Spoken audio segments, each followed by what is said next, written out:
5 years ago, a Mexican woman woke up in a hospital one morning connected to an endotracheal tube and a catheter. She was in so much pain that she barely remembered being brutally beaten by her boyfriend. The woman has assumed the name of Becky Bios because after the attack she wanted to leave behind her old identity, she said. She withheld her legal name. Bios said she spent 2 weeks in a coma in a clinic in central Mexico after the beating, which left her with a ruptured gallbladder and in respiratory arrest. Waking up from the coma, I didn't remember anything. I looked at my body, I was extremely thin. I wanted to talk but felt the tube in my throat, said the woman, now 36, a psychologist. I'd never felt so vulnerable. Bios considers the attack an attempted femicide, a crime described under Mexican law as murder of a woman for reasons of gender. Her account offers rare testimony from a survivor of attacks against women that have long been a problem in Mexico. Femicides are frequently carried out by domestic partners and often involve grotesque or degrading violence. Last year, recorded femicides surged to 976 cases, over double the number of 5 years ago.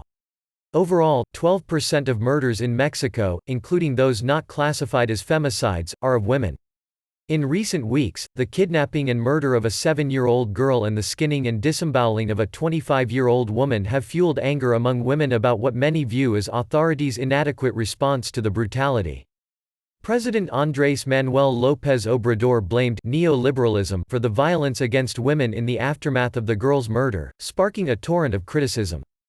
Plans are taking shape for a nationwide strike on Monday, in which women will withdraw from public life for a day. Prosecutions for femicide remain few and far between. Relatives of victims blame the country's weak justice system. Irenea Bundia said her daughter Mariana Lima was murdered by her husband, a police officer from the state of Mexico. The husband has maintained that his wife committed suicide.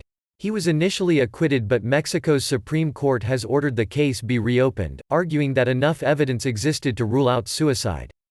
The accused remains in prison awaiting the outcome of the trial.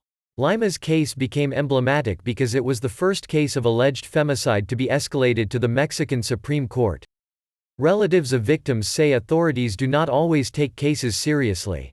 "My husband died 2 years ago waiting for justice," Bundia said. Bios said it took her years to find the courage to talk about her case without feeling ashamed, and to convince others, including her family and authorities, of the seriousness of the attack. She said her partner attacked her when she told him she would leave him after several episodes of sexual violence. "Little by little, he would corner me and make me think I'm worthless and, worse, I believed him," she said. When her partner, now on the run from authorities, entered her hospital room one day, she said she was so enraged she wanted to attack him with the fork she was holding. She reported the attack after leaving hospital. But the prosecutor's office merely advised her to return if it happened again, she said. The prosecutor's office did not respond to a request for comment.